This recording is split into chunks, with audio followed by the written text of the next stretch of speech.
Is it an invasion if they were already here? Is that more of an insurrection? I guess that's a bit more of a loaded term these days, anyways. Ah, well. Secret Invasion has started, the latest Disney Plus series to feature in the MCU. We have the return of Nick Fury and Samuel Jackson rocking it like he always does, putting a really great balance between just being a stone cold badass, but also just having that little bit of cheek in some of his line deliveries. He strikes that balance really well. I know it's become a very common thing to complain about Marvel dialogue in particular, characters being too quippy, but I really feel like he does an excellent job of knowing how to just in his delivery balance it so it doesn't sound like he isn't still taking things as seriously as they should be in any given situation. So I'm just happy to see him back, to be perfectly honest. As for the story and what is going on, well, it's taking its title from a story where it turned out a bunch of established folks in the Marvel universe, this was in the comics, turned out to have been replaced by Skrulls at some point along the way. It was an awesome premise that resulted in a meh kind of story, but it's a solid enough premise. What we have so far with this is unfortunately feeling a lot more like the Flag Smashers from Falcon and the Winter Soldier. Now, I feel like overall opinion on that show has kind of soured since it aired. I still think there are certain aspects of that show that are incredibly well handled. The Flag Smashers are not one of them, unfortunately. And the way that this Skrull faction is being presented is reminding me of that. Not like in a copy paste kind of way, but in a hitting the same kind of stumbling blocks. Because, all right, let's kind of deal with the elephant in the room with this. The core premise of this, and this was not an inherent premise to the comics version of this, but it is to the MCU. The way the Skrulls have been established within the MCU, it was very much not only as immigrants, but as refugees. So from a group of refugees, you're now dealing with a radicalized cell willing to enact violence because they feel like they should have gotten their own place, their own way of life, and they feel it's being denied to them. And the thing is, it's not just the idea that the the analogs for refugees are turning out to have at least some of them be really bad. That's not even where the problems begin and end. It doesn't help that some of the issues being presented are analogous to valid concerns and issues that happen with the refugees or any kind of immigration. The erasure of their own home culture, the sense that they are being asked, well, in order to fit in, leave behind what you had before, leave your past, leave your history, leave your culture, and just integrate. And that is actually not a great thing. This sort of societal pressure to erase your own culture and simply become one with the culture that you have fled to, often not even necessarily by choice, is actually kind of a overall societal issue. So again, that's kind of why it reminds me of the Flag Smashers. It's taking a fairly valid concern and turning them into the bad guys. And the default way to try and offset this is having one of the clear good guys be from that same group, which we have with Talos. I don't think that's enough, though. Like, I'm not writing it off yet. I mean, we're one episode in. Maybe there's more nuance. Maybe there's more specifics. Maybe just the way the story pans out won't be what I think it's going to be. In which case, it's distinctly possible that it's going to avoid some of the potholes that I see in the road that it is currently headed down. But I've said before, when I see possible stumbling points, when I see the potholes, I'm going to say, like, I'm afraid this show's going to hit those potholes. And it's headed in a direction with a lot of them. But we'll see. We'll see. The overall atmosphere is pretty well done. The sense of not really being able to trust anybody.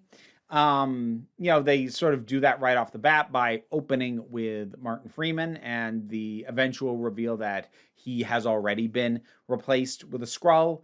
And, because that's a character, I mean, it's a very affable actor, first of all, but that's a character that we already know. And like the scene goes on long enough. And as soon as the other guy in the room was like, "Oh, I didn't tell anyone. I didn't have anyone I could trust other than you." I'm like, "Oh, so Martin Freeman, I forget the name of his character now. It's just Martin Freeman.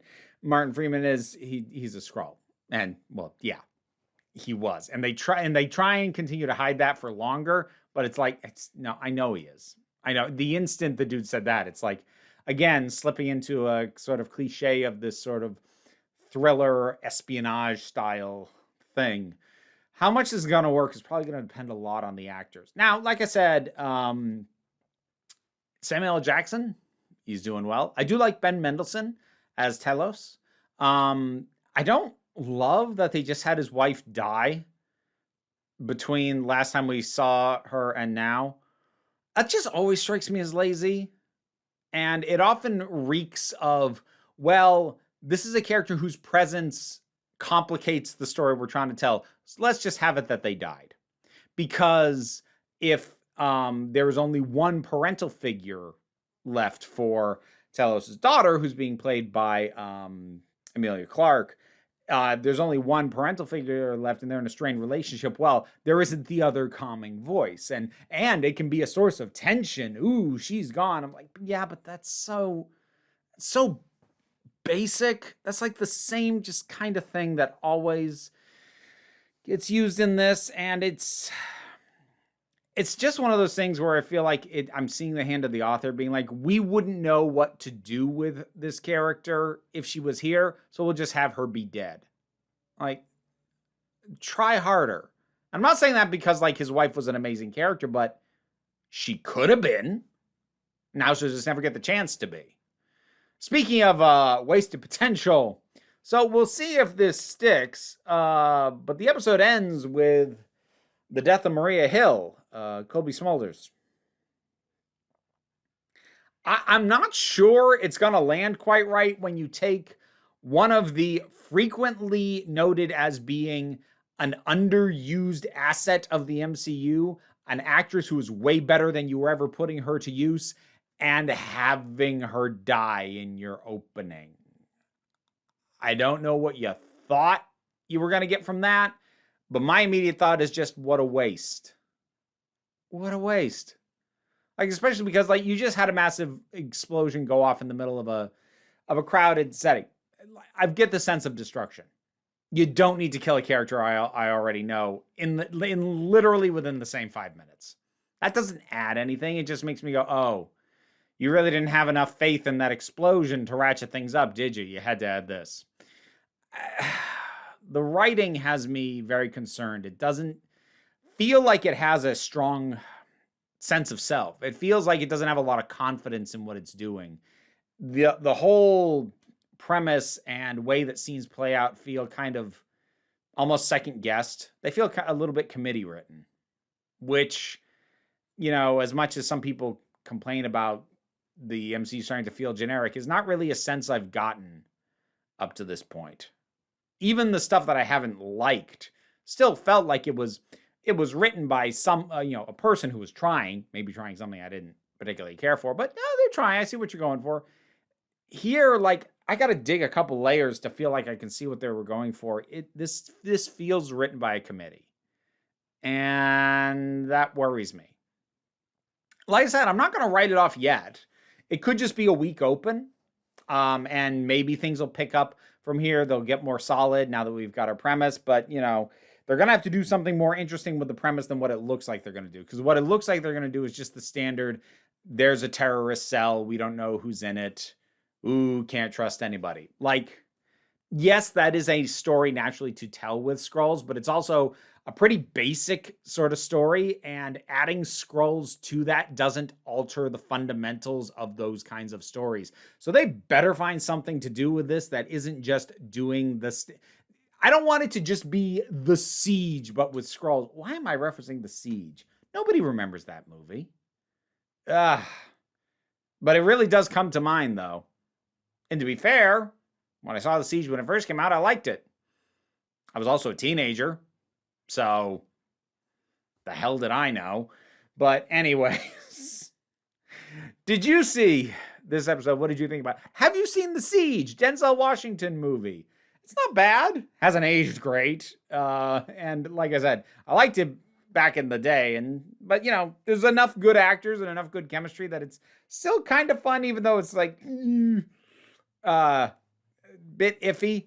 And it really does feel like I could just transpose my feelings about that onto this. Hopefully that won't stay true through it. But whatever your thoughts are on any of this, drop something down in the comments. Let's talk about it. Patreon pays the bills and enables me to do this as my living and talk about a forgotten Denzel Washington movie and slip it in there out of nowhere. There's some legit great dialogue and interactions in that, especially when he's like stressed out, trying to order his FBI folks around and what to do. Like it's really, never mind. Anyways, don't worry too much about any of that. We take a relaxed attitude around here, so you can just come on back next time you need a break.